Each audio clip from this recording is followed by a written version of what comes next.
وآلہ بارک وسلم صلاۃ و سلام علیک یا رسول اللہ صلی اللہ تعالی علیہ وسلم۔ آج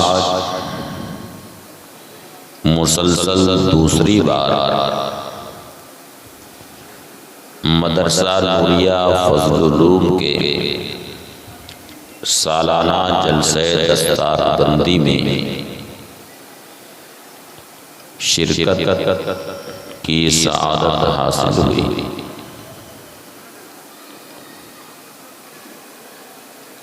مخدوم گرامی مرتبت شمس الحفاظ حضرت حافظ و قاری شمس الہدیٰ صاحب مدہ ظلہ العالی اور ان کے فرزند گرامی عزیز گرامی مرتبت مولانا صدر الہدیٰ مصباحی کی محبت اور پیہم اسرار کی اس مبارک تقریب میں پچھلے سال کی طرح اس سال بھی حاضر ہوا۔ یہ ان حضرات کی محبت ہی ہے کہ میں اس جلسے میں شریک ہو سکتا۔ کافی دیر سے آپ حضرات علماء کرام کے نورانی بیانات سماعت کر رہے ہیں۔ رات کا آخری پہر ہے اور میرا خیال ہے کہ بہت سارے احباب عشاء کے بعد ہی سے کرسی پہ بیٹھے بیٹھے تھک بھی گئے، اس لیے وہ اپنی کرسیاں چھوڑ کر کے یہاں سے نکل چکے۔ شاید باقی لوگ بھی اسی انتظار میں ہیں کہ یہ جلسہ کب ختم ہوگا۔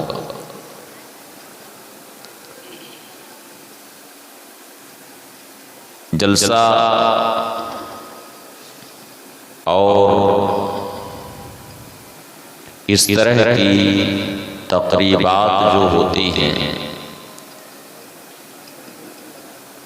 جلسے میں آنے کا مقصد اگر اللہ کی رضا اور خوشنودی حاصل کرنا ہے کہ جلسے میں ہم جائیں گے تو وہاں دین کی باتیں ہم سنیں گے، ہمیں بہت ساری دینی معلومات ہوگی اور پھر اس کی روشنی میں ہم اپنی زندگی گزاریں گے، یعنی رضائے الہی کے لیے آپ یہاں آئے ہیں تو یقیناً لائق مبارکباد ہیں اور یہ بہت بڑا کار ثواب ہے۔ اور اللہ کے جو بندے اپنے ہر کام میں رضائے الہی کو، رب تعالیٰ کی خوشنودی کو اپنا ہدف اور اپنا مقصد سمجھتے ہیں تو ایسے بندگان خدا کی تعریف بھی قرآن کریم میں آئی، اور ایسے ہی نیک بندوں سے دوستی کرنے کا، ان کی صحبت میں بیٹھنے کا رب تعالیٰ نے حکم بھی دیا۔ قرآن کریم میں ارشاد ہوا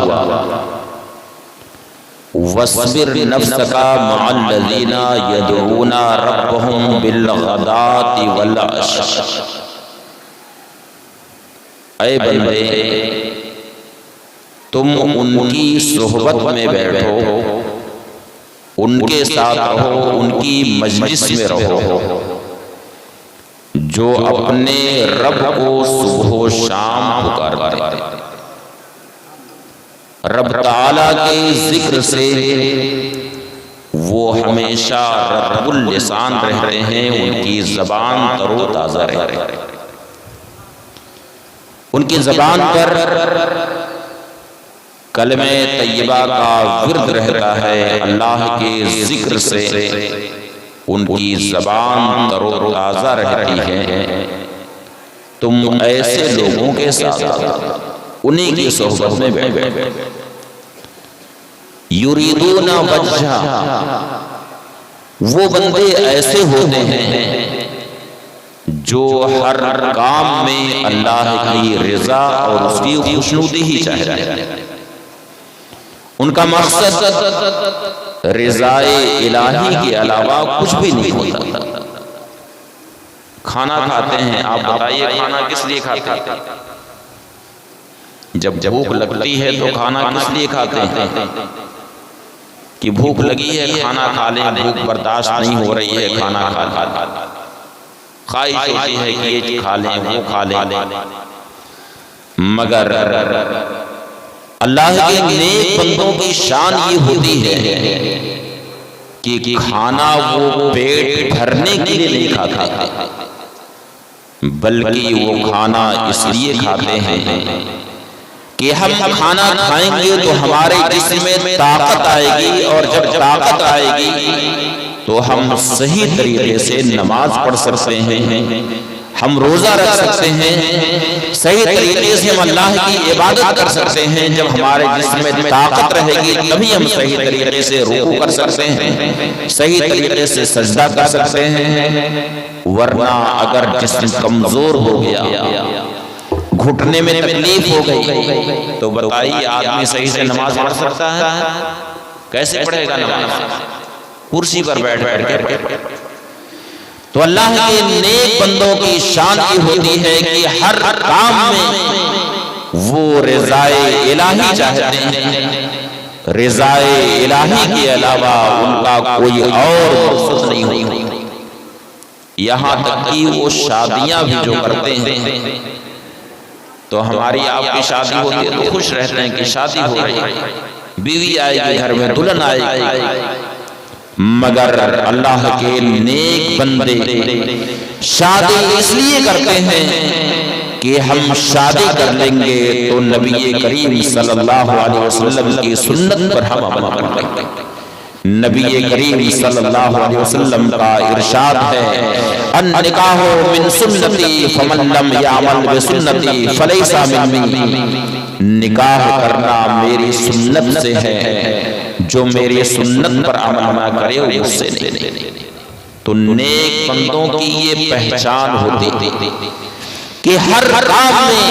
ہر عادہ میں، ہر نقل و حرکت میں ان کا مقصد رضائے الہی ہی ہوتا ہے، اللہ کی رضا کے علاوہ ان کا کچھ اور مقصد نہیں ہوتا۔ ایک مرید تھے کسی پیر و مرشد کے، محدث مکی، کوئی متحرک بل ارادہ ہے، بار بار چہرے کیا کیڑے آ رہے ہیں کیا؟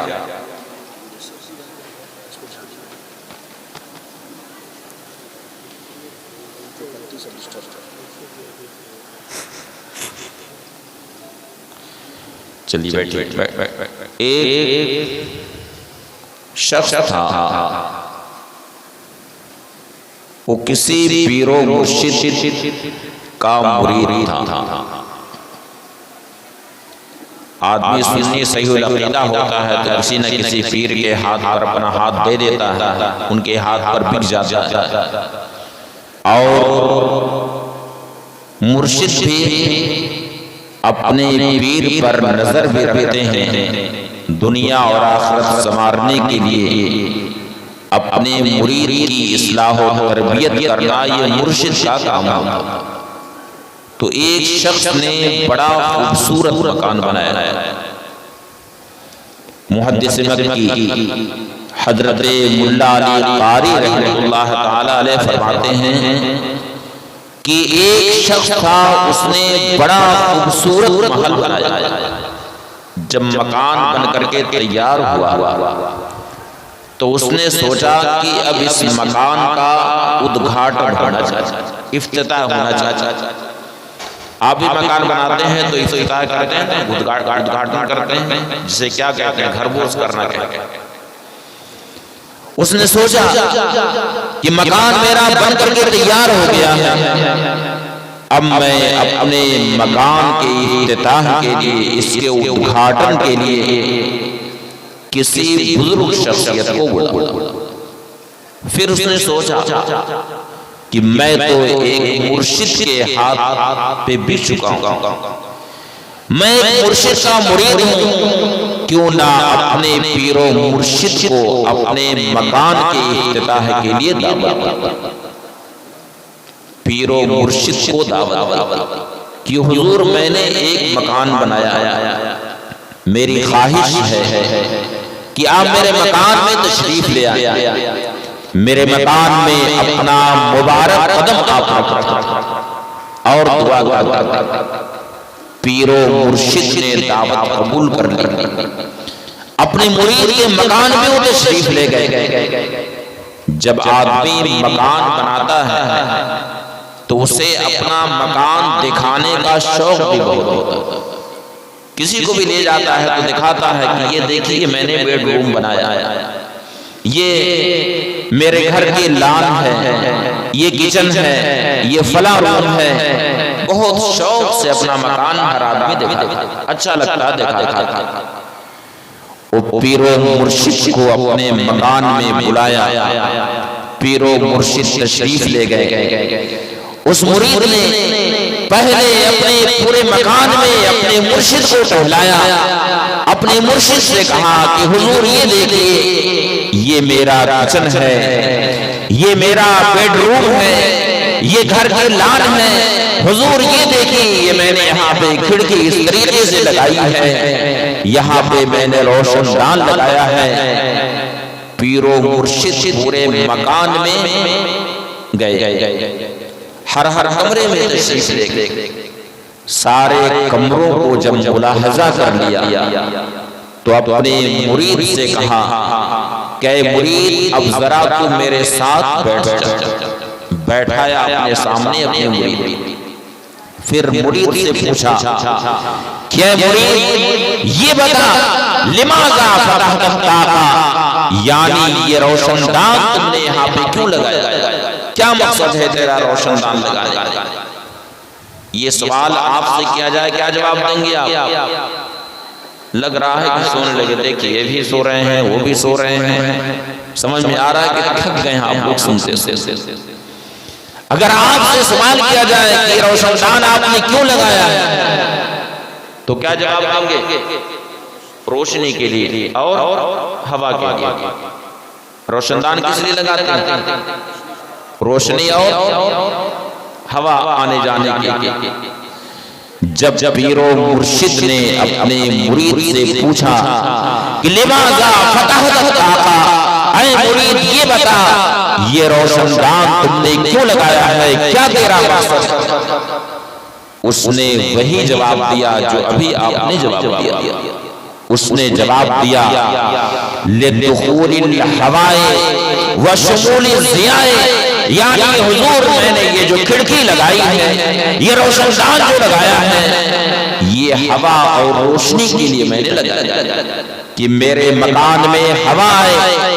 اور روشنی کا گزر میرے مکان میں ہو، اس لیے میں نے یہ کھڑکی اور یہ روشن دان لگایا۔ پیر و مرشد کا ذرا انداز تربیت دیکھو کہ اپنے مرید کی کس طریقے سے اصلاح فرماتے تھے، اپنے مرید کی کس طریقے سے دنیا اور آخرت سنوارا کرتے تھے۔ پیر و مرشد نے اپنے مرید سے کہا ذالک امر ظاہر باہر کانا ينبغي لك ان تقصد برسالة سماع العذاب والباقی یکون تبعا له، یعنی اے مرید تم نے جو یہ بتایا ہے کہ روشنی اور ہوا کے لیے میں نے روشن دان اور کھڑکیاں لگائی ہیں، یہ بات تو ظاہر و باہر ہے کہ جب تم نے کھڑکی لگا لی، روشن دان لگا لیا تو تمہارے مکان میں روشنی بھی آئے گی، ہوا کا گزر بھی ہوگا۔ اے کاش جس وقت تم نے کھڑکی لگائی تھی، روشن دان لگایا تھا، اگر تیرا مقصد اس وقت یہ رہا ہوتا کہ مؤذن جب مسجد سے اللہ اکبر کی صدا بلند کرے گا تو میرے مکان میں اذان کی آواز سنائی دے گی، میرے مکان میں اللہ کا ذکر سنائی دے گا، اور جب اللہ کا ذکر سنائی دے گا، اذان کی آواز آئے گی تو میرے مکان میں اللہ کی رحمتیں نازل ہوں گی۔ تو تیرا یہ کھڑکی لگانا اور روشن دان لگانا یہ کارے ثواب ہو جاتا۔ جب تک یہ کھڑکی رہتی، جب تک یہ روشن دان رہتا، تجھے ثواب ملتا رہتا، لیکن تم نے خالص دنیا کی نیت کی ہے، اس لیے اس عظیم نعمت سے تم محروم ہو۔ تو ایک بندہ اگر بظاہر دنیا کا جو کام اس میں بھی نیت اچھی کر تو دنیا کا کام نہیں رہ جاتا، بلکہ وہ کام آخرت کا ہو جاتا، ثواب کا وہ کام ہو جاتا۔ ورنہ آدمی کھڑکی لگاتا ہے، ایک آدمی نے کھڑکی لگا لی، اگر مقصد اس کا صرف روشنی اور ہوا کا گزر ہے تب تو دنیا کا خالی کام ہوا۔ لیکن اگر ہوا اور روشنی کے ساتھ اس نے یہ بھی نیت کر لی کہ مسجد سے مؤذن جب اللہ اکبر کی صدا بلند کرے گا تو میرے مکان میں اذان کی آواز سنائی دے گی، تو ایک کھڑکی لگانا اور روشن دان لگانا یہ ثواب کا کام ہو جاتا۔ تو اللہ کے نیک بندوں کی شان یہ ہوتی ہے کہ یریدون وجہ، یعنی وہ ہر کام میں اللہ کی رضا اور اس کی خوشنودی چاہتے ہیں، رضا الہی کے علاوہ ان کا کوئی اور مقصد نہیں ہوتا۔ بڑے مشہور صحابی رسول ہیں سیدنا عبداللہ بن عمر رضی اللہ تعالی عنہ، یہ بڑے ہی متبع سنت صحابی، صحابہ کرام میں ان کا متبع سنت ہونا بہت مشہور، اتباع سنت و شریعت ان کا خاص مقصد تھا، ہر کام میں اتباع سنت کو ملحوظ رکھتے تھے۔ ان کے شاگرد ایک ہیں حضرت طفیل ابن ابی ابن کعب رضی اللہ تعالی عنہ۔ حضرت ابی ابن کعب رضی اللہ تعالی عنہ کا نام سنا ہے آپ لوگوں نے؟ سنا ہے؟ بتائیے سنے ہیں آپ لوگ؟ نہیں سنا ہے نا؟ بتائیے کتنے جلسوں میں آپ گئے، عشاء بعد ہی سے آپ کرسی سنبھالے ہوئے ہیں، اتنے مشہور صحابی ہیں کا نام آج تک آپ لوگوں نے نہیں سنا ہے؟ سخت حیرت کی بات، دیکھیں ان کو جگائیے۔ بہت حیرت کی بات ہے کہ حضرت ابی بن کعب کا نام آپ نے نہیں سنا۔ حضرت ابی بن کعب رضی اللہ تعالی عنہ انہیں اقرؤ صحابہ کہا جاتا، یعنی صحابہ کرام میں یہ سب سے بڑے قاری حضرت ابی بن کعب رضی اللہ تعالی عنہ۔ اور اس کی وجہ یہ تھی کہ ایک بار نبی کریم صلی اللہ علیہ وسلم نے حضرت ابی بن کعب رضی اللہ تعالی عنہ کو یاد فرمایا، بلایا اور ارشاد فرمایا کہ ابی بن کعب ان اللہ قد امرنی ان اقرئک القرآن، اور بعض روایتوں میں ہے ان اللہ قد امرنی ان اقرأ علیک القرآن، یعنی اے ابی بن کعب اللہ تعالی نے مجھے حکم دیا کہ میں تمہیں قرآن کریم پڑھنا سکھاتا، میں تمہارے سامنے قرآن کریم پڑھوں اور جیسے میں پڑھوں اسی طریقے سے تم بھی پڑھو، میں تمہیں قرآن کریم پڑھنا سکھا دوں۔ اللہ تعالیٰ نے مجھے یہ حکم دیا۔ اب ظاہر ہے کہ نبی کریم صلی اللہ علیہ وسلم تو معلم کائنات تھے، سارے صحابہ کرام کی تعلیم و تربیت فرماتے تھے، رہتے دنیا تک کے لیے اپنی امت کو درس دیا ہے۔ نبی کریم صلی اللہ علیہ وسلم کسی خاص صحابی رسول سے اگر یہ ارشاد فرمائے کہ اللہ تعالیٰ نے مجھے حکم دیا ہے کہ میں تمہارے سامنے قرآن کریم پڑھوں، میں تمہیں قرآن کریم پڑھنا سکھا دوں، تو ان کے ذہن میں یہ سوال آئے گا کہ چنانچہ حضرت ابی بن کعب رضی اللہ تعالیٰ عنہ نے عرض کیا یا رسول اللہ ان اللہ سمانی لگا، یا رسول اللہ آپ یہ فرما رہے ہیں کہ اللہ کا حکم ہے کہ میں تمہیں قرآن کریم پڑھنا سکھا دوں، یا رسول اللہ کیا اللہ تعالیٰ نے میرا نام آپ سے لیا ہے، میرے نام کا ذکر آپ سے فرمایا ہے؟ نبی کریم صلی اللہ علیہ وسلم نے فرمایا ان اللہ قد سماک لی، ہاں اے ابی بن کعب اللہ تعالیٰ نے تیرا نام مجھ سے ذکر فرمایا ہے، تیرا نام لے کر کے مجھ سے ارشاد فرمایا ہے کہ اللہ کے حبیب ابی بن کعب کو قرآن کریم پڑھنا سکھا دو، ابی بن کعب کے سامنے قرآن کریم پڑھو اور تمہاری اعتراض کی طرح سے ابی بن کعب بھی اعتراض کرے، انہیں قرآن کریم پڑھو، ابی بن کعب کو قرآن پاک پڑھنا سکھا دو۔ حضرت ابی بن کعب رضی اللہ تعالیٰ عنہ نے جب یہ سنا کہ اللہ تعالیٰ نے میرا نام لیا اور وہ بھی اپنے حبیب صلی اللہ علیہ وسلم سے میرے نام کا ذکر کیا، تو یہ کس قدر خوش نصیبی کی بات۔ اگر دنیا کا کوئی حاکم کسی کا ذکر کر دیتا ہے، اپنی تقریر میں کسی کا نام لے لیتا ہے، تو اسے آدمی 10 جگہ بیان کرتا ہے کہ ڈی ایم صاحب نے میرا نام اپنی تقریر میں لیا، فلاں منسٹر نے میرا نام اپنی تقریر میں لیا، اور یہاں پہ احکم الحاکمین رب العالمین جو ساری کائنات کا خالق و مالک ہے، اس پروردگار نے حضرت ابی بن کعب کا ذکر اپنے حبیب صلی اللہ علیہ وسلم سے کیا، ارشاد فرمایا کہ اللہ کے حبیب ابی بن کعب کو قرآن پاک پڑھنا سکھا دو۔ حضرت ابی بن کعب رضی اللہ تعالیٰ عنہ نے جب یہ سنا کہ اللہ تعالیٰ نے میرا نام اپنے حبیب صلی اللہ علیہ وسلم سے ذکر کیا، تو اس قدر خوش ہوئے، اس قدر خوش ہوئے کہ ان کی آنکھوں سے آنسو جاری ہو گئے، خوشی کے آنسو تھم نہیں رہے، خوشی کے مارے وہ رونے لگے، یہ رونا آنکھ سے آنسو بہنا یہ خوشی کی وجہ سے تھا۔ وہی ہے اقرأ الصحابہ سیدنا ابی بن کعب رضی اللہ تعالیٰ عنہ، انہی کے بیٹے ہیں حضرت طفیل ابن ابی بن کعب، یہ سیدنا عبداللہ ابن عمر رضی اللہ تعالیٰ عنہ کے شاگرد،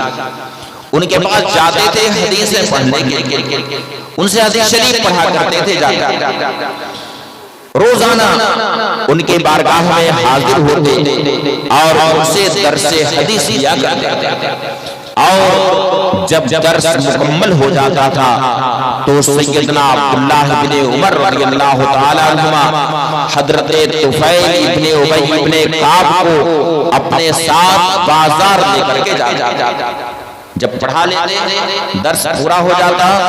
تو انہیں اپنے ساتھ بازار لے کر کے جاتے، مگر بازار لین دین کے لیے نہیں جاتے تھے، بلکہ حضرت طفیل ابن ابی بن کعب فرماتے ہیں کہ سیدنا عبداللہ بن عمر رضی اللہ تعالیٰ عنہما جب بازار تشریف لے جاتے تو ان کا عالم یہ ہوتا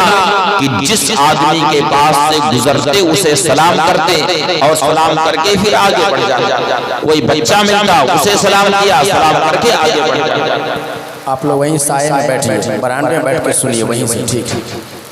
برآمدے میں سب لوگ بیٹھ جائیں، برآمدے میں آپ لوگ بیٹھ جائیں۔ کوئی خریداری نہیں کرتے تھے، بلکہ کوئی بچہ ملا اسے سلام کیا، کوئی بڑا ملا اسے سلام کیا، کوئی اور ملا اسے سلام کیا، سلام کر کے آگے بڑھ جاتے ہیں، پھر اس کے بعد بازار سے واپس چلے جاتے ہیں۔ یہ کام تھا۔ ایک دن حضرت طفیل ابن ابی بن کعب جب حدیث شریف پڑھنے کے لیے سیدنا عبداللہ ابن عمر کی بارگاہ میں حاضر ہوئے، درس جب مکمل ہو گیا تو سیدنا عبداللہ ابن عمر رضی اللہ تعالیٰ عنہما نے حضرت طفیل ابن ابی ابن کعب سے فرمایا کہ اے طفیل آؤ چلو بازار چلتے۔ حضرت طفیل ابن ابی ابن کعب نے فرمایا،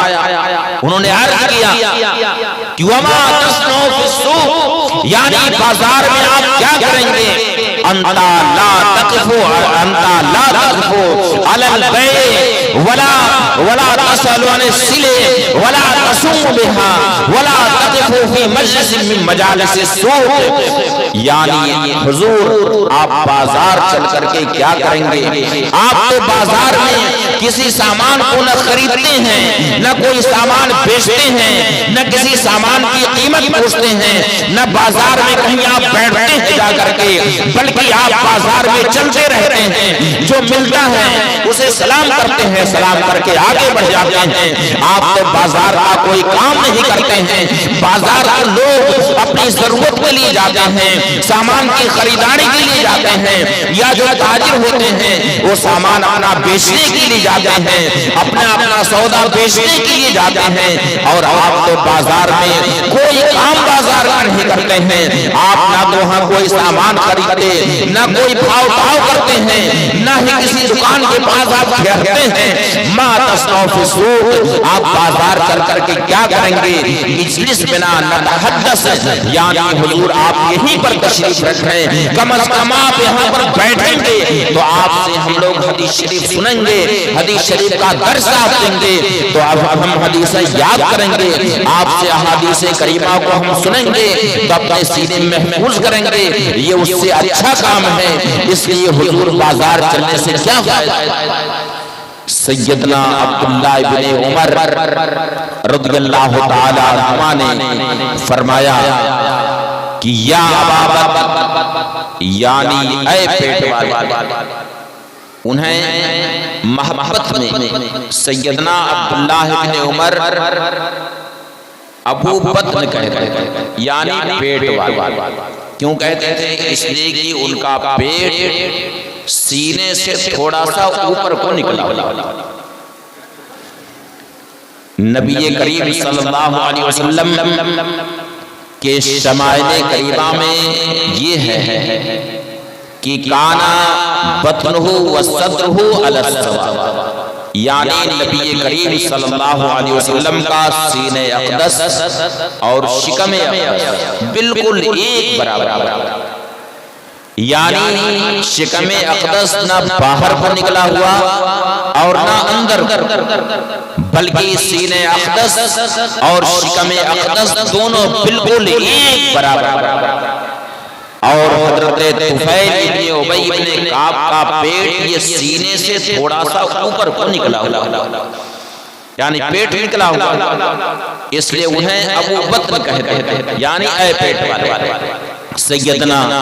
عبداللہ ابن عمر رضی اللہ تعالی عنہ نے حضرت طفیل ابن ابی ابن کعب سے ارشاد فرمایا، یا ابا بکر انما نغدو للسلام علی اخواننا بالمسلمین، یعنی اے ابو بکر، اے طفیل ابن ابی ابن کعب، ہم جو بازار جاتے ہیں وہ اس لیے بازار جاتے ہیں کہ نبی کریم صلی اللہ علیہ وسلم کا ارشاد گرامی ہے۔ نبی کریم صلی اللہ علیہ وسلم نے ارشاد فرمایا، افشوا السلام وآتوا الطعام وصلوا باللیل والناس نیام تدخل جنت بسلام، یعنی اے لوگو تم لوگ سلام کو عام کرو، زیادہ سے زیادہ لوگوں کو سلام کرو، یعنی خواہ تمہاری جان پہچان ہے یا نہیں جان پہچان ہے، اگر تمہیں چہرے سے یہ معلوم ہو رہا ہے یہ شخص مسلمان ہے، یہ کلمہ طیبہ پڑھتا ہے، یہ شخص مسلمان ہے، مومن ہے، تو چاہے تمہاری اس سے جان پہچان ہو کہ نہ ہو، سلام کو عام کرو۔ ارشاد نبوی ہے، افشوا السلام، یعنی سلام کو عام کرو، وصلوا الارحام، صلہ رحمی کرو، وآتوا الطعام، اور بھوکوں کو کھانا کھلاؤ، وصلوا باللیل والناس نیام، اور رات میں جب لوگ خواب غفلت میں پڑے ہوئے ہوں، رات میں جب لوگ سو رہے ہوں، اس وقت رات میں اٹھ کر کے نمازیں پڑھا کرو، تدخل جنت بسلام، اس وقت تم جنت میں سلامتی کے ساتھ داخل ہو۔ تو نبی کریم صلی اللہ علیہ وسلم سے میں نے یہ سنا ہے کہ افشوا السلام یعنی سلام کو عام کرو، تو میں یہ سوچتا ہوں کہ بازار میں ہمارے بڑے بوڑھے بھی ملیں گے، ہمارے نوجوان ساتھی بھی ملیں گے، ہمارے بچے بھی ملیں گے، بازار میں ہمارے اغنیاء بھی ملیں گے اور ہمارے فقراء مساکین بھی ملیں گے، ہر طبقے کے لوگ بازار میں ملیں گے۔ اب ہم جب بازار جائیں گے تو ایک بڑی تعداد ہمارے بھائیوں کی ہمیں مل جائے گی اور انہیں سلام کرنے کا ہمیں موقع مل جائے گا، اور نبی کریم صلی اللہ علیہ وسلم کے اس ارشاد پر ہمیں عمل کرنے کا بہترین موقع مل جائے گا۔ اس لیے میں بازار روزانہ پابندی کے ساتھ جاتا ہوں تاکہ زیادہ سے زیادہ نبی کریم صلی اللہ علیہ وسلم کی سنت کریمہ پر عمل کروں۔ تو اللہ کے نیک بندوں کی شان یہ ہوتی ہے کہ یریدون وجہ، جو ہر کام میں اللہ کی رضا چاہتے ہیں، اللہ کی خوشنودی چاہتے ہیں، رضا الہی کے علاوہ ہمارا کوئی اور مقصد نہیں ہوتا ہے۔ اگر ان کی کوئی محفل ہوتی ہے تو اس محفل کا انعقاد بھی رضا الہی کے لیے ہوتا ہے۔ آج ہم سب کے حالات یہ ہیں، میں سب کو نہیں کہتا مگر عمومی طور سے اگر چند لوگ ایک ساتھ بیٹھتے ہیں تو اپنی زبان کس چیز میں استعمال کرتے ہیں، کبھی ان کی پگڑی اٹھا لیں گے، کبھی ان کی پگڑی اٹھا لیں گے، کبھی ان پر تنقید تبصرہ، کبھی کسی اور عالم کی غیبت، کبھی کسی اور مسلمان بھائی کی غیبت، اور یہ اسی طریقے سے ہماری پوری محفل ختم ہو جاتی ہے۔ یعنی غیبت میں، چغلخوری میں اپنی زبان کو ہم آلودہ کرتے ہیں۔ الا ماشاءاللہ کچھ ہی محفلیں ایسی ہوتی ہیں کہ وہ محفل غیبت سے پاکیزہ ہو یا لایانی باتوں سے پاکیزہ ہو، مگر عام طریقے سے ہماری محفلوں کا، ہماری مجلسوں کا حال یہ ہے کہ مجلسوں میں غیبت عام ہو گئی ہے۔ اللہ کے رسول صلی اللہ علیہ وسلم نے غیبت کے تعلق سے یہاں تک ارشاد فرمایا الغیبۃ اشد من الزنا، یعنی غیبت زنا سے بھی زیادہ سخت ہے۔ قرآن کریم میں ارشاد ہوا لا یغتب بعضکم بعضا، یعنی تم میں کوئی کسی کی غیبت نہ کرے۔ ایحب احدکم ان یاکل لحم اخیہ میتا، کیا تم میں کوئی اس بات کو پسند کرے گا کہ اپنے مرے ہوئے بھائی کا گوشت کھائے؟ اگر کوئی لاش پڑی ہوئی ہے تو کیا اس لاش کو کوئی کھانا پسند کرتا ہے؟ وہ بھی کوئی انسانی لاش، کوئی اسے کھانا پسند کرتا ہے؟ قرآن کریم میں ارشاد ہو رہا ہے لا یغتب بعضکم بعضا ایحب احدکم ان یاکل لحم اخیہ میتا، یعنی تم میں کوئی کسی کی غیبت نہ کرے۔ کیا تم میں کوئی اس بات کو پسند کرے گا کہ اپنے مرے ہوئے بھائی کا گوشت کھائے؟ سیدنا عبداللہ ابن عباس رضی اللہ تعالیٰ عنہ ارشاد فرماتے ہیں کہ ایک بار دو آدمی آئے اور نبی کریم صلی اللہ علیہ وسلم کے ساتھ ان لوگوں نے ظہر یا عصر کی نماز پڑھی۔ جب نماز سے فارغ ہوئی، ظہر یا عصر کی نماز تھی، یہ راوی ہی سے یعنی بعد کے کسی راوی سے شک ہوا کہ وہ ظہر کی نماز تھی یا عصر کی نماز تھی۔ بہرحال ان دونوں شخصوں نے نبی کریم صلی اللہ علیہ وسلم کے ساتھ ظہر یا عصر کی نماز پڑھی۔ جب نبی کریم صلی اللہ علیہ وسلم نماز پڑھا چکے تو ان دونوں کو بلایا، دونوں کو یاد فرمایا اور ارشاد فرمایا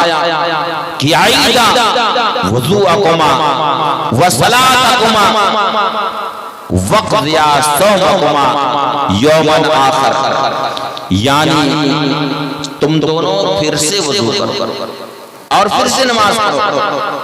اور تم دونوں اگرچہ بظاہر روزے سے ہو مگر کسی اور دن اپنے روزے کی قضا کر دینا، مگر ابھی تم لوگ پھر سے وضو کرو اور پھر سے نماز پڑھو، اور جو تم روزے سے ہو اس روزے کی قضا تم لوگ بعد میں کر لیں، کسی دوسرے دن کر لیں۔ ان دونوں نے سوچا کہ ہم نے تو باوضو نماز پڑھی ہے،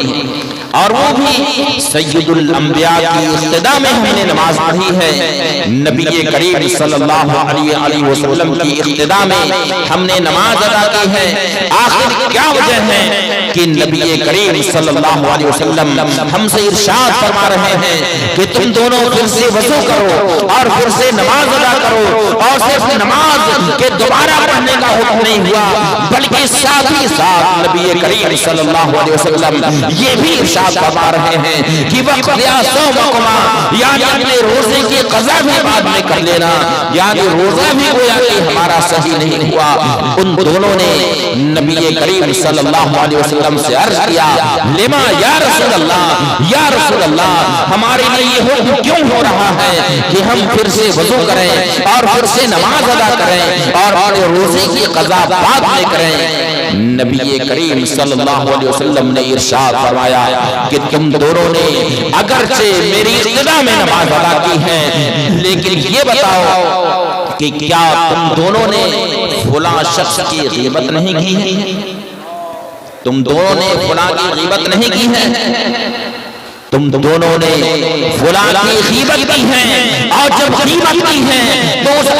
اپنے مسلمان بھائی کی غیبت کر کے تم لوگوں نے اس کا گوشت تم نے یعنی مری ہوئی لاش کا تم نے گوشت کھایا ہے، اپنے بھائی کا گوشت کھایا ہے، اور مری ہوئی کسی لاش کا کوئی گوشت کھا لے تو اس کا گوشت اگر کھا لیا تو اس کا منہ بھی ناپاک ہو گیا، اس کی زبان بھی ناپاک ہو گئی۔ یعنی تم لوگوں نے اگرچہ نماز ادا کی ہے لیکن اپنے مسلمان بھائی کی غیبت کر کے گویا کہ تم لوگوں نے اس کی مری ہوئی لاش کا تم لوگوں نے گوشت کھایا ہے، اس لیے تمہاری زبان بھی ناپاک ہو گئی، تمہارا منہ بھی ناپاک ہو گیا، اور ناپاک زبان سے ناپاک منہ سے اللہ کا ذکر کیا جائے، رکوع سجدہ کیا جائے تو رکوع سجدہ اللہ کی بارگاہ میں مقبول نہیں ہو سکتا ہے، وہ ذکر اللہ کی بارگاہ میں مقبول نہیں ہو سکتا ہے۔ اس لیے جاؤ پھر سے تم لوگ وضو کرو اور پھر سے نماز ادا کرو، اور ظاہر ہے کہ غیبت کر کے تم لوگوں نے جب اپنے بھائی کا گوشت کھا لیا تو تم لوگوں کا روزہ بھی صحیح نہیں ہوا، اس لیے اپنے اس روزے کی قضا بعد میں کریں۔ اس سے اندازہ لگائیے کہ غیبت کتنا سخت گناہ ہے۔ آج ہماری مجلسیں ختم ہو جاتی ہیں، کبھی کبھی پوری مجلس پر غیبت مسلط رہتی ہے، اور مجلس ختم ہونے کے بعد ہم توبہ استغفار بھی نہیں کرتے ہیں بلکہ ادھر توجہ بھی نہیں ہوتی ہے۔ یہی وجہ ہے کہ نبی کریم صلی اللہ علیہ وسلم نے ارشاد فرمایا الغیبۃ اشد من الزنا، یعنی غیبت زنا سے بھی زیادہ سخت ہے۔ یعنی آدمی معاذ اللہ زنا کا ارتکاب کر لیتا ہے تو اسے احساس گناہ رہتا ہے، زنا سے توبہ استغفار کرتا ہے، لیکن آدمی غیبت کرتا ہے تو اسے احساس گناہ بھی نہیں ہوتا ہے، اور توبہ کی توفیق بھی اسے کم ہی ملتی ہے۔ اس لیے ارشاد ہوا الغیبۃ اشد من الزنا، غیبت زنا سے زیادہ سخت ہے۔ تو اللہ کے جو نیک بندے ہوتے ہیں ان کی محفلیں پاکیزہ ہوتی ہیں، محفل میں اللہ کا ذکر ہوتا ہے اور اللہ کا ذکر رضا الہی کے لیے ہوتا ہے۔ وہ محدثین کرام جنہوں نے اپنے سینے میں احادیث کریمہ کو محفوظ کیا، ان کے احتیاط کا عالم یہ تھا کہ ایک کتاب ہے کتاب العلل، یہ امام ترمذی رحمہ اللہ تعالی علیہ کی ایک بڑی مشہور کتاب العلل، اس کی شرح کی ہے علامہ ابن رجب حنبلی رحمہ اللہ تعالی علیہ۔ انہوں نے فرمایا کہ یہ محدثین کرام جو اپنے سینے میں احادیث کریمہ کو یاد محفوظ کرتے تھے، اپنے حافظے میں اپنے ذہن میں حدیثوں کو یاد کرتے تھے، حدیثیں محفوظ رکھتے تھے، ان محدثین کے احتیاط کا عالم یہ تھا کہ اگر یہ دیکھا کہ چند لوگ اکٹھا بیٹھ کر کے دنیا کی باتیں کر رہے ہیں، غیبت چغلخوری میں لگے ہیں، تو اگر اس مجلس کے پاس سے وہ گزرتے تھے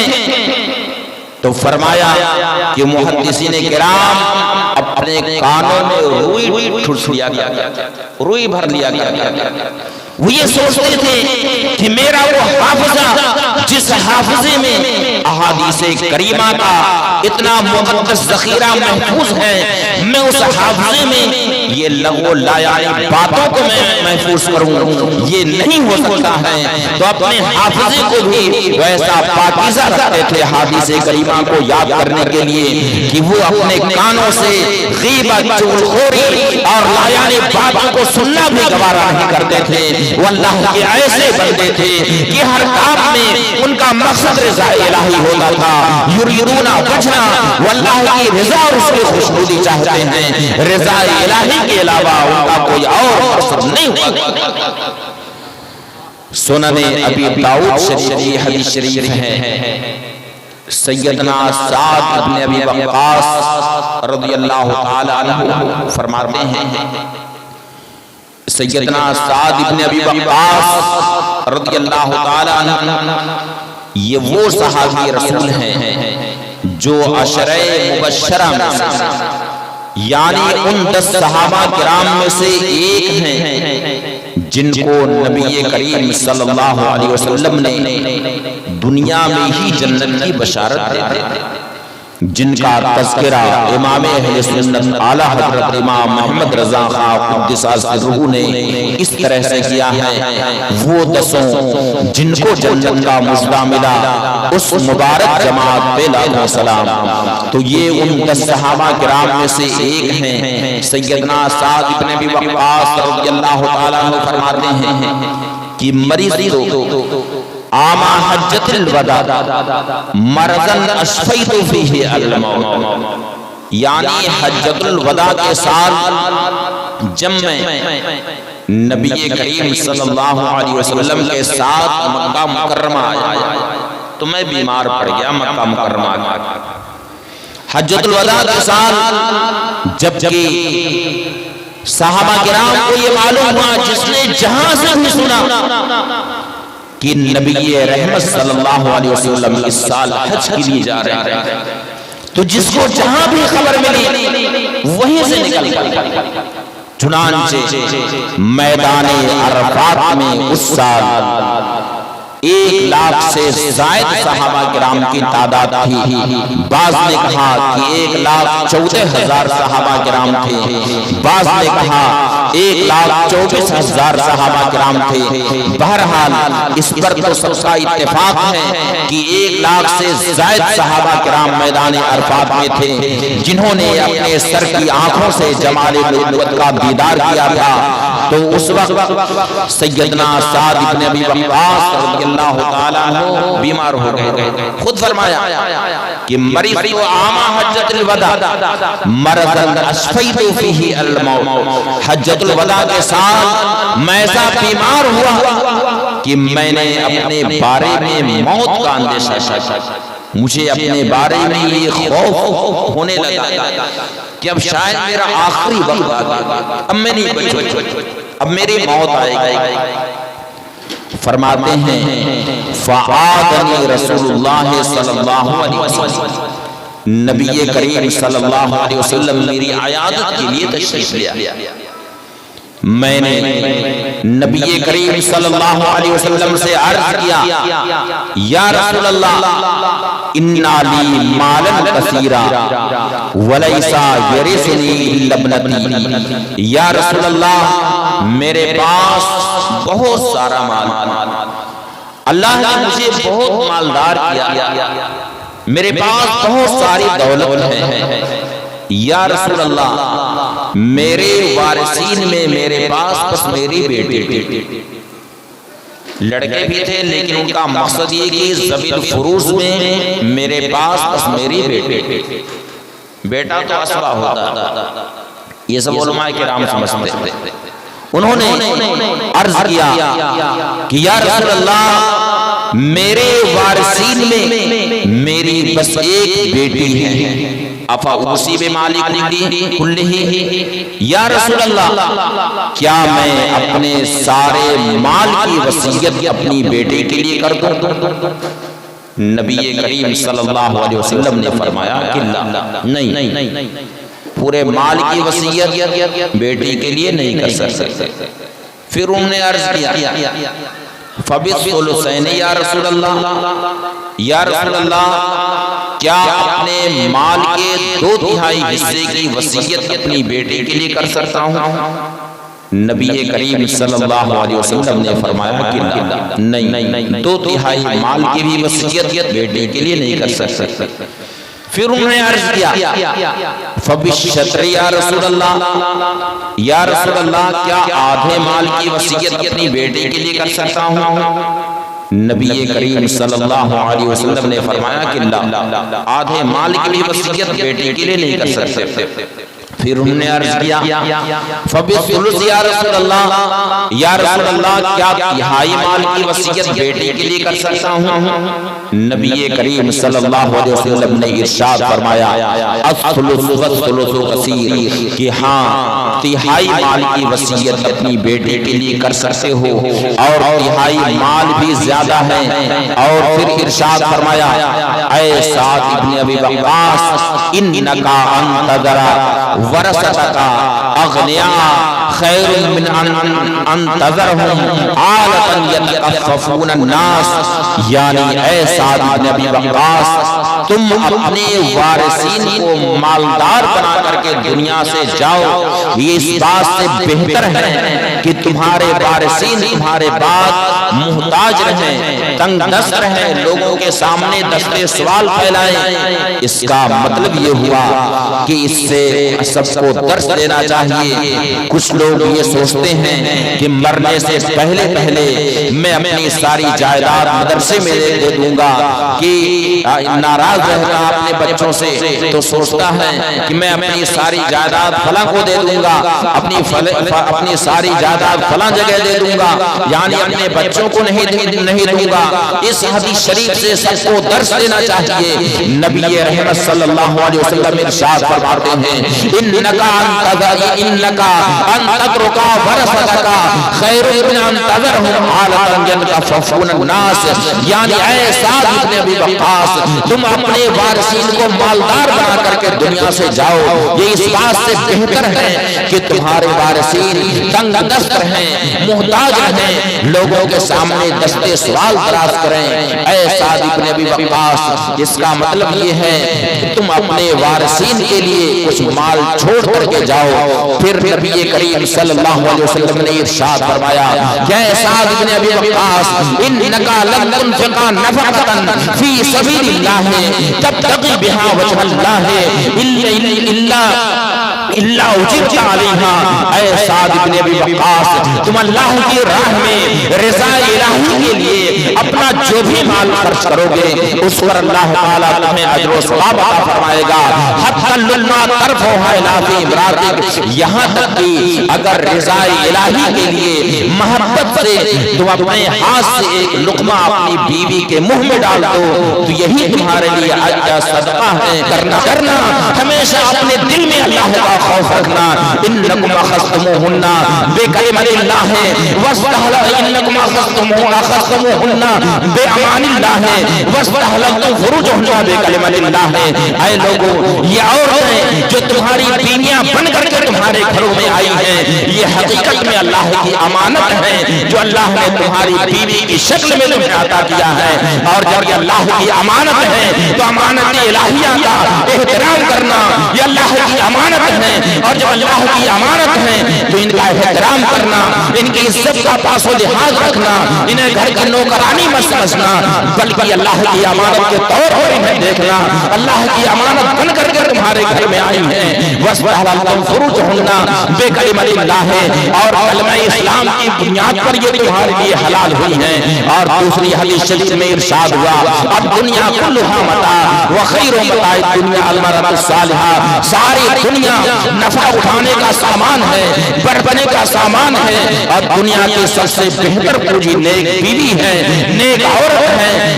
تو نبی کریم صلی اللہ علیہ وسلم نے اس طرح سے عورتوں کے تعلق سے، عورتوں کے حقوق کے تعلق سے ارشاد فرمایا، اور عورتوں کو جو عزت دی ہے، انہیں جو عزت و احترام کا مقام دیا ہے، تاریخ عالم میں اس کی کوئی مثال نظر نہیں آتی ہے۔ کبھی یہی بچیاں جب بیٹے بن کر کے رہتی رہی ہیں تو ان کے لیے کیا فضیلت ہے، وہ اللہ کی کتنی عظیم رحمت ہے۔ ترمذی شریف کی حدیث شریف ہے، ام المؤمنین عائشہ صدیقہ رضی اللہ تعالیٰ عنہا سے روایت ہے، فرماتی ہیں کہ ایک بار کاشان نبوت میں نبی کریم صلی اللہ علیہ وسلم تشریف فرما نہیں تھے، کہیں باہر تشریف لے گئے، اتنے میں ایک مسکین عورت اپنی دو ننھی منھی بچیاں لے کر کے کاشان نبوت کے دروازے پر آئی، دو چھوٹی چھوٹی بچیوں کو لے کر کے وہ آئی ہیں اور کاشان نبوت کے دروازے پر کھڑی ہیں۔ ام المؤمنین فرماتی ہیں کہ میں نے دیکھا کہ وہ عورت خود بھی بھوک سے بالکل نڈھال، آپ بھی لگتا سمجھ ہوش میں ہیں۔ ام المؤمنین عائشہ صدیقہ رضی اللہ تعالیٰ عنہا فرماتی ہیں کہ میں نے دیکھا کہ وہ عورت بھوک سے نڈھال اور اس کی دونوں بچیاں بھوک سے تڑپ رہی ہیں، چلا رہی ہیں، بھوک سے رو رہی ہیں، اور کاشان نبوت کے دروازے پر وہ مسکین عورت اپنی دو بچیوں کو لے کر کے کچھ کھانے کا سوال کر رہی ہیں۔ ام المؤمنین فرماتی ہیں کہ میں نے کاشان نبوت میں تلاش کیا، تلاش کرنے کے بعد مجھے دو کھجور ملی، پورے کاشان نبوت میں نے ڈھونڈ ڈالا، مجھے صرف دو کھجور ملی۔ اللہ اکبر۔ مالک کونین کہ مقدس کاشان کا عالم یہ تھا، کیسا صبر اور کیسی قناعت تھی کہ ام المؤمنین فرماتی ہیں کہ کاشان نبوت میں مجھے بس دو کھجوریں ملیں، اور ازواج مطہرات کی قناعت کا عالم کیا تھا کہ مہینہ بھر چولہا کبھی نہیں جلتا تھا، پھر بھی ازواج مطہرات کی زبان پر کبھی بھی حرف شکایت نہیں آیا، بلکہ وہ ہر حال میں راضی برضائے الہی رہا کرتی تھی۔ ام المؤمنین فرماتی ہیں کہ میں نے تلاش کیا تو دو کھجور لے کر کے میں آئی اور میں نے اس عورت کو دے دیا۔ وہ عورت خود بھی بھوکی تھی، مگر اس نے ایک کھجور اپنی دونوں بچیوں کو پکڑا دیا، ایک کھجور ایک بچی کو دیا، دوسری کھجور دوسری بچی کو دیا۔ ام المؤمنین فرماتی ہیں کہ مگر جب میں نے یہ دیکھا کہ عورت، یہ مسکین عورت خود بھی تو بھوکی ہے، مگر اس کے سینے میں ماں کی ممتا ایسی ہے کہ خود تو بھوک کو برداشت کر لیا، مگر اپنی دونوں ننھی منھی بچیوں کو اس نے اپنی ننھی منھی بچیوں کے لیے بھوک کو وہ برداشت نہیں کر پائی اور دونوں کھجور اپنی بچیوں کو دے دیا۔ ام المؤمنین فرماتی ہیں کہ پھر میں نے تلاش کیا، اب کی بار تلاش کرتے کرتے ایک کھجور اور مجھے ملی، پھر میں ایک کھجور لے کر کے آئی دروازے پر، میں نے وہ کھجور بھی اسے دے دے، میں نے دیکھا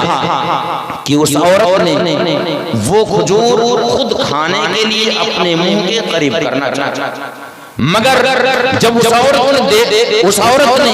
وہ کھجور اپنے منہ کے قریب کرنا چاہا تو میں دیکھتی ہوں کہ دونوں ننھی منھی بچیاں پھر اپنا ہاتھ بڑھا رہی ہیں، تو میں نے دیکھا کہ اس کے سینے میں ماں کی ممتا ایسی تھی کہ خود اس نے وہ کھجور بھی نہیں کھائی، بلکہ اس تیسری کھجور کو دو حصوں میں چیر دیا، ایک حصہ ایک بچی کو دیا، دوسرا حصہ دوسری بچی کو دیا۔ یہ منظر ایسا رقت انگیز منظر میں نے جب دیکھا تو میں خود بھی اپنے اوپر میں نے جب یہ رقت انگیز منظر دیکھا تو میرے اوپر عجیب سی رقت طاری ہو گئی۔ فرماتی ہیں کہ مسکین عورت تو چلی گئی اپنی بچیوں کو لے کر کے، تھوڑی دیر کے بعد نبی کریم صلی اللہ علیہ وسلم تشریف لے آئے، میں نے سارا قصہ نبی کریم صلی اللہ علیہ وسلم سے عرض کیا کہ یا رسول اللہ آج تو عجیب و غریب واقعہ پیش آیا ہے، ایک مسکین عورت اپنی دو بچیاں بچیوں کو لے کر کے آئی، میں نے کاشان نبوت میں تلاش کیا تو 2 کھجوریں مجھے ملی، میں نے وہ 2 کھجور اسے دے دیا، اس نے خود نہ کھا کر کے دونوں بچیوں کو ایک کھجور دے دیا۔ پھر میں نے دیکھا کہ خود بھی بھوکی تھی تو میں نے پھر تلاش کیا، ایک کھجور اور مجھے ملی، پھر میں نے وہ لا کر کے دے دیا، مگر اس عورت نے جیسے ہی کھانا چاہا اس کے دونوں بچیوں نے ہاتھ بڑھا دیا، پھر اس ماں نے اس کھجور کو بھی 2 حصے میں چیر دیا اور ایک حصہ دونوں بچوں کو دے دیا۔ یا رسول اللہ،